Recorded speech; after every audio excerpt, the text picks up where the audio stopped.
Film के शुरुआती दृश्यों में हम खुद को द्वितीय विश्व युद्ध के दौरान बर्लिन में पाते हैं। एडोल्फ हिटलर को केपल नाम के एक व्यक्ति के साथ बातचीत करते हुए देखा जाता है, जो उसका व्यवहार प्रशिक्षक प्रतीत होता है। हिटलर ने लोगों द्वारा केपल का अभिवादन करने के तरीके पर अपनी अस्वीकृति व्यक्त की और उल्लेख किया कि नाजी सलामी, हालांकि पुरानी हो चुकी है, फिर भी सम्मान दिखाने के लिए इसे किया जाना चाहिए। वो उनकी भूमि पर आक्रमण करने वाले दुश्मन को नष्ट करने के अपने प्रयासों को प्रतिबिंबित करता है। ये हैरान करने वाला और चिंताजनक लगता है कि वह इस समय भी मौजूद है। कहानी में एक आश्चर्यजनक मोड़ आता है जब हिटलर एक जंगल में जागता है और उसे पता चलता है कि दुश्मन के विमान आसमान से गायब हैं। उनका मानना है कि वे छुट्टी ले रहे होंगे। अचानक एक गेंद उसकी ओर लुढ़कती है और उसका सामना 3 छोटे बच्चों से होता है जो उसका हालचाल पूछते हैं। हिटलर उन्हें जर्मनी के भविष्य के रूप में देखता है और निकटतम सड़क के लिए रास्ता पूछता है। उनसे अनभिज्ञ फैबियन सावजकी नाम का एक रिपोर्टर बच्चों का फिल्मांकन कर रहा है और अनजाने में पृष्ठभूमि में हिटलर को कैद कर लेता है। हिटलर ने अपनी सेना की टोपी वापस ले ली और फ्यूहरर बंकर की ओर जाने का फैसला किया। जैसे ही वह सड़क पर पहुंचता है, वो मोनोव्हील बाइक चला रहे लोगों और अन्य लोगों को अपने कैमरे में उसे रिकॉर्ड करते हुए देखकर आश्चर्यचकित हो जाता है। वो बदले हुए परिदृश्य पर अपना अविश्वास व्यक्त करता है, ये सोचकर कि वो कोमा में होगा और युद्ध के नतीजे से चूक गया होगा।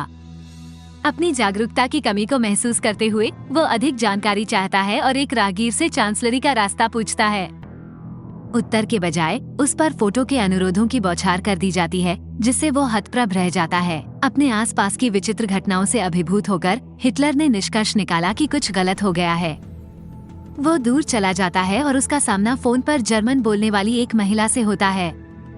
वर्तमान तिथि के बारे में उत्सुक होकर वो उसके पास जाता है, लेकिन वो भयभीत हो जाती है और उसकी आंखों में कुछ छिड़क देती है, जिससे दर्द होता है और दृष्टि धुंधली हो जाती है। लड़खड़ाते हुए हिटलर पास के एक अखबार की दुकान में शरण लेता है, जहां वो एक अखबार पर तारीख देखकर चौंक जाता है, 3 अक्टूबर 2014। वो जमीन पर गिर जाता है, उस अकथनीय यात्रा से पूरी तरह से हतप्रभ हो जाता है जिस पर उसने खुद को पाया है। कहानी के दूसरे भाग में एक टीवी स्टेशन के बॉस काना डिप्टी हेड के रूप में उनके असाधारण काम के लिए श्री क्रिस्टोफ सेंसेनब्रिंक की सराहना करते हैं। वो एक पदोन्नति का सुझाव देता है, लेकिन इसके बजाय वो मिस काजा बेलिनी को नए प्रबंध निदेशक के रूप में घोषित करता है। यह अप्रत्याशित निर्णय क्रिस्टोफ को स्तब्ध और निराश करता है। वह अपने कार्यालय जाता है, जहां वह फैबियन नामक एक संघर्षरत फिल्म निर्माता पर अपनी निराशा व्यक्त करता है। फैबियन द्वारा खुद को समझाने के सर्वोत्तम प्रयासों के बावजूद क्रिस्टोफ अपना आपा खो देता है और फैबियन को गोली मार देता है, जिसे बाद में सुरक्षा गार्डों द्वारा बाहर निकाला जाता है। इस बीच कुछ समय बाद हिटलर समाचार की दुकान में जागता है और मालिक से तारीख के बारे में पूछता है। मालिक पुष्टि करता है कि यह वास्तव में वर्ष 2014 है। हतप्रभ हिटलर को संदेह होने लगता है कि दुकानदार ने उसका अपहरण कर लिया है और सवाल करता है कि क्या ये सब दुश्मन की गुप्त सेवा की चाल है। वो दुकानदार को अपने असली इरादे उजागर न करने पर नुकसान पहुंचाने की धमकी भी देता है। जवाब में दुकानदार हिटलर को चॉकलेट का एक बार पेश करता है। कुछ प्रयास के बाद हिटलर ने इसे खोला और इसे सूंघकर घोषित किया कि यह औद्योगिक रूप से संसाधित अनाज है। वह दुकानदार से पूछता है कि क्या अभी भी रोटी की कमी है। हालांकि दुकानदार गलती से हिटलर को अभिनेता समझ लेता है और पूछता है कि क्या वे पास में कोई डॉक्यूमेंट्री फिल्म बना रहे हैं। तभी हिटलर की नजर एक तुर्की अखबार पर पड़ती है और वो दुकानदार से पूछता है कि क्या उसके पास स्टर्मर या पेंजर बार है। दुकानदार ने उसे बताया कि उसके पास अधिक तुर्की ग्राहक हैं, जिससे बर्लिन में तुर्की लोगों की उपस्थिति से हिटलर आश्चर्यचकित रह गया। वह अखबार से जानकारी इकट्ठा करना शुरू करता है और उसे पढ़ते हुए यह निष्कर्ष निकालता है कि उसने अतीत में युद्ध नहीं जीता था और जर्मनी को गीले नूडल के करिश्मे के साथ अप्रभावी महिलाओं को सौंप दिया गया है। उन्होंने पूरे युद्ध को एक निरर्थक प्रयास मानते हुए पोलैंड के अस्तित्व के प्रति अपना तिरस्कार भी व्यक्त किया। इस बीच फैबियन, जिसे नौकरी से निकाल दिया गया है और फुटबॉल पर एक वीडियो रिपोर्ट देख रहा है, भावुक हो जाता है। उसकी मां ने उसे सांत्वना दी और पृष्ठभूमि में हिटलर की उपस्थिति से अनभिज्ञ होने के कारण उसे वीडियो रोकने का सुझाव दिया। फैबियन एक ऐसे व्यक्ति की अनोखी समानता से चकित है जो बिल्कुल हिटलर जैसा दिखता है। दुकान में वापस दुकानदार अनुरोध करता है कि हिटलर ने अखबार को अलग कर दिया और बाहर कदम रखा। हिटलर को काम करने के लिए कहने के विचार पर गुस्सा आता है। दुकानदार का सुझाव है कि हिटलर अपने कपड़े साफ करता है क्योंकि वे काफी अप्रिय हैं। इसके बाद हिटलर एक कपड़े धोने की जगह पर जाता है और पूछता है कि क्या उनके पास एक अतिरिक्त वर्दी है, क्योंकि नग्न घूमना एक विकल्प नहीं है। इसके बाद हम देखते हैं कि हिटलर जीन्स और स्वेटर पहने हुए न्यूज़ स्टैंड की ओर चल रहा है। इस बीच फैबियन ने किसी तरह उसे पाया है और धैर्यपूर्वक दुकान में प्रतीक्षा करता है। हिटलर के रूपांतरण को देखकर फैबियन हैरान है। वो हिटलर के पास जाने के लिए अनुरोध करता है कि वो उसे फिल्म करे, क्योंकि वह आधुनिक जर्मनी से होकर गुजरता है। हिटलर ने इस विचार को स्वीकार किया। फैबियन अपनी माँ से कुछ पैसे और एक कार बचाता है और एक साथ यात्रा पर निकलता है। दोनों एक होटल में पहुंचते हैं जहां हिटलर टेलीविजन से मोहित हो जाता है। उन्होंने फैबियन की प्रस्तुति में राजनीति पर चर्चा करने का निर्णय लिया। हिटलर ने विभिन्न स्थानों का दौरा किया और लोगों से उनके राजनीतिक विचारों के बारे में साक्षात्कार लिया। उन्हें पता चलता है कि उनकी अनुपस्थिति के दौरान लोकतंत्र का लोगों पर न्यूनतम प्रभाव पड़ा है। उन्होंने आबादी के बीच असंतोष और दमित गुस्से को देखा, जो 1930 के दशक की याद दिलाता है, जब लोग समान विचार रखते थे लेकिन राजनीतिक से निराशा शब्द का अभाव था। लोग आप्रवासन के बारे में अपनी चिंताओं को साझा करते हैं, जिससे हिटलर को अपने विश्वास पर जोर देने के लिए प्रेरित किया जाता है कि नस्लीय मिश्रण काम नहीं करता है। बाद में फैबियन ने हिटलर की विशिष्ट मूंछों की उत्पत्ति के बारे में पूछताछ की। हिटलर ने खुलासा किया कि उसने अपने समय में गैस मास्क लगाने के लिए अपनी मूंछें काट ली थीं। अपनी यात्रा के दौरान वे एक खेत में पहुंचते हैं जहां हिटलर को एक कुत्ते ने काट लिया है। गुस्से में आकर उसने जानवर पर गोली चला दी। फैबियन ने उसे डांटा और बंदूक जब्त कर ली। जैसे जैसे उनका दौरा जारी रहता है, फैबियन के पास अंततः पैसे खत्म हो जाते हैं। हालांकि वह एक योजना लेकर आता है और राहगीरों को हिटलर द्वारा बनाए गए अपने चित्र बनाने के लिए मनाता है। हिटलर ऐसे व्यंग्यपूर्ण चित्र बनाता है जो लोगों को मनोरंजक लगते हैं और वे इसके लिए भुगतान करने को तैयार रहते हैं। पर्याप्त धन एकत्र होने के बाद वे आधुनिक जर्मनी के माध्यम से अपने असामान्य साहसिक कार्य पर आगे बढ़ते हैं। शहर में वापस फैबियन ने क्रिस्टोफ को हिटलर की एक वीडियो क्लिप दिखाने का फैसला किया। फैबियन द्वारा इंटरनेट पर अपलोड किए जाने के बाद से वीडियो को काफी संख्या में देखा गया है। क्रिस्टोफ वास्तव में वीडियो की लोकप्रियता से प्रभावित है और फैबियन से हिटलर का नाम और संपर्क जानकारी मांगता है। हिटलर से मिलने पर क्रिस्टोफ को तुरंत संदेह हुआ कि वह पागल हो सकता है और फैबियन से उसे पद से हटाने का आग्रह करता है। हालांकि जाने से पहले हिटलर निदेशक के कार्यालय में प्रवेश करता है और प्रस्ताव रखता है कि वे जर्मनी को बचाने के लिए मिलकर काम करें। हिटलर के विचार से प्रभावित होकर बेलिनी ने उसकी योजना के बारे में पूछताछ की और अपने सहायक को हिटलर के विचारों को प्रसारित करने के लिए एक उपयुक्त टीवी प्रारूप तैयार करने का निर्देश दिया। इसके बाद फैबियन ने क्रिस्टोफ को धमकी देते हुए मांग की कि उसे उसकी नौकरी पर बहाल किया जाए, अन्यथा वह हिटलर को ले जाएगा। जवाब में क्रिस्टोफ फैबियन को एक रसोई कर्मचारी के रूप में एक पद की पेशकश करता है और एक नया संपादकीय पद उपलब्ध होने पर उसे बढ़ावा देने का वादा करता है। कुछ समय बाद हिटलर को टीवी स्टूडियो में एक टेबल प्रदान की जाती है और क्रिस्टोफ हिटलर को कंप्यूटर के उपयोग में सहायता करने के लिए क्रोमियर को बुलाता है। हिटलर अपने समय के कंप्यूटरों को याद करता है और उन्हें मानवता के महानतम आविष्कारों में से एक मानता है। हालांकि क्रोमियर ने उसे सूचित किया कि उसका नाम पहले ही ईमेल पंजीकरण के लिए ले लिया गया है, जिससे हिटलर को दूसरों द्वारा उसके नाम का उपयोग करने पर निराशा व्यक्त करने के लिए प्रेरित किया गया। वो न्यू रीच चांसलरी को एक विकल्प के रूप में उपयोग करने का सुझाव देते हैं, क्योंकि उन्हें ये पसंद है। क्रिस्टोफ ने हिटलर को वो यार नामक एक लाइव कॉमेडी शो में पेश करने की योजना बनाई है। अपने स्थान पर पदोन्नति पाने के कारण बेलिनी के प्रति उसकी नाराजगी उसे परेशानी पैदा करने के इरादे से प्रेरित करती है। क्रिस्टोफ का लक्ष्य यहूदियों के बारे में व्यंग्यात्मक चुटकुलों के माध्यम से बहस में नस्लवाद लाना और अंततः हिटलर को बाहर निकालना है। शो शुरू होता है और मेजबान विट्जिगमैन हिटलर को मंच पर आमंत्रित करता है। दर्शक हिटलर की उपस्थिति के बारे में कानाफूसी करते हैं, लेकिन जब हिटलर उनकी ओर देखता है तो हॉल पूरी तरह से शांत हो जाता है। हिटलर ने चुप्पी तोड़ी लेकिन लिखी गई पंक्तियों से भटक गया।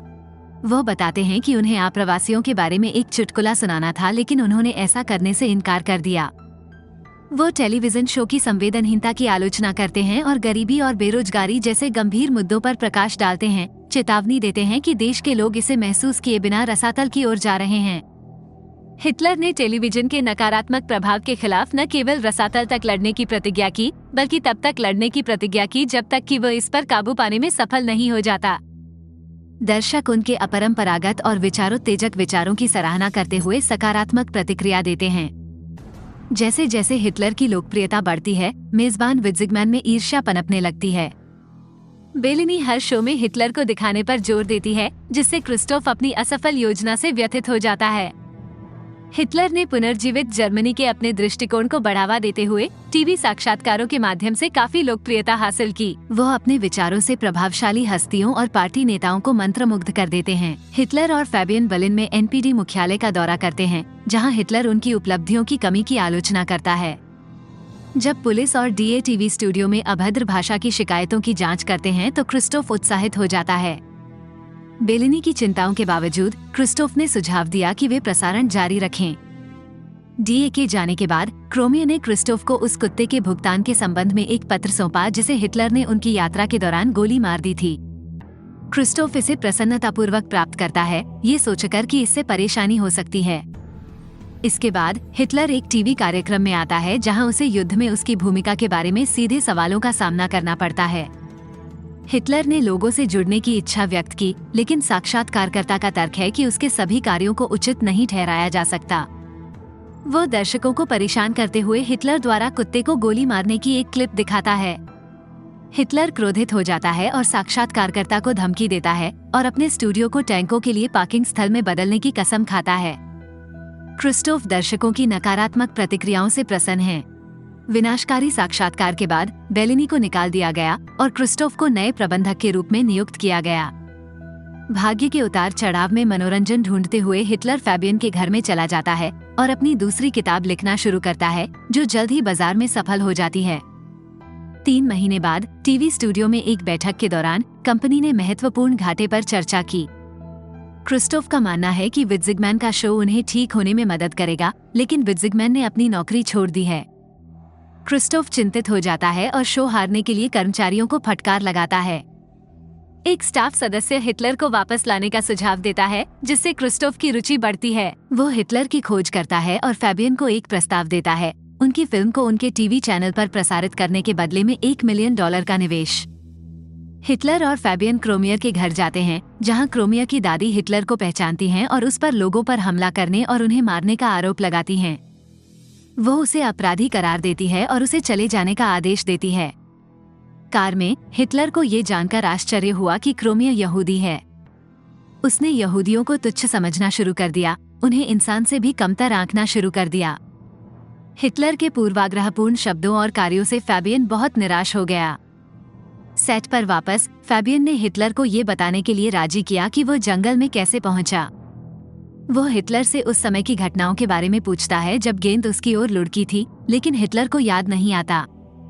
उस रात बाद में जैसे ही हिटलर सेट से चला गया, ठगों के एक समूह ने उस पर घात लगाकर हमला कर दिया और उस पर जर्मनी को पीछे ले जाने का आरोप लगाया। वे उस पर हमला करते हैं और जैसे ही हिटलर को होश आता है, वो खुद को बेलिनी के साथ एक अस्पताल में पाता है। इसके साथ ही फैबियन ने फुटबॉल खेलते हुए लड़कों के फुटेज की समीक्षा की और देखा कि हिटलर चमत्कारिक ढंग से वहां से उठ गया जहां वह लेटा हुआ था। वो स्थान पर जल्दी से पहुंचता है और फ्यूहर बंकर के ऐतिहासिक स्थल को इंगित करने वाला एक चिन्ह पाता है। फैबियन अस्पताल भागता है, लेकिन वहां उसे हिटलर नहीं मिलता। बेलिनी ने उन्हें सूचित किया कि हिटलर शूटिंग सेट पर वापस चला गया है। फैबियन ने बेलिनी को बताया कि वो असली एडोल्फ हिटलर है, लेकिन वो उस पर विश्वास नहीं करती है। हताशा की स्थिति में फैबियन अपने सिद्धांत को उन्मादी तरीके से समझाने का प्रयास करता है और गार्ड उसे पकड़ने की कोशिश करते हैं। वो भागने में सफल हो जाता है और सेट पर पहुंचकर हिटलर पर बंदूक तान देता है। जब उसकी पहचान के बारे में सवाल किया गया तो हिटलर ने बताया कि उसने कभी भी किसी और के होने का दावा नहीं किया और फैबियन पर प्रचार के माध्यम से उसे गलत तरीके से पेश करने का आरोप लगाया। वो फैबियन को याद दिलाते हैं कि उन्हें 1933 में एक ऐसे नेता के रूप में चुना गया था जिन्होंने खुलकर अपनी विचारधारा साझा की थी। फैबियन हिटलर को अपनी बंदूक के साथ छत पर ले जाता है, उसे घेर लेता है और उस पर राक्षस होने का आरोप लगाता है। जवाब में हिटलर का तर्क है कि सामान्य लोगों ने एक असाधारण व्यक्ति को चुना और देश का भाग्य उसे सौंपा क्योंकि उनके दिलों में समान मूल्य थे। गुस्से में आकर फैबियन ने हिटलर को गोली मार दी, जिससे वह इमारत से सड़क पर गिर गया। अचानक फैबियन को हिटलर की आवाज सुनाई देती है, जो घोषणा करता है कि कोई भी जर्मन उससे छुटकारा नहीं पा सकता है। फैबियन को ये देखकर झटका लगा कि हिटलर, जिसे अभी अभी नीचे फेंका गया था, उसके ठीक पीछे फिर से प्रकट हो गया। उस समय बेलिनी ने स्टूडियो में कटौती का आह्वान किया और हर कोई सफल शूटिंग का जश्न मना रहा था। पता चला कि यह सब एक फिल्म की शूटिंग का हिस्सा था और एक यादृच्छिक अभिनेता फैबियन की भूमिका निभा रहा था। इसके बाद हिटलर ने सभी से उन साथियों को याद करने को कहा जो उनके साथ नहीं रह सके। अन्यत्र क्रोमिया की आंखों में आंसू आ जाते हैं जब वो मानसिक वार्ड के एक छेद से फैबियन को देखती है। फिल्म हिट होने के बाद हिटलर और बेलिनी लोगों को ऑटोग्राफ देने और इंटरव्यू देने में व्यस्त हैं। जैसे ही वे एक कार के पास से गुजरते हैं, सड़क पर लोग हिटलर के प्रति सम्मान और स्नेह दिखाते हैं, सम्मान के साथ उसका स्वागत करते हैं।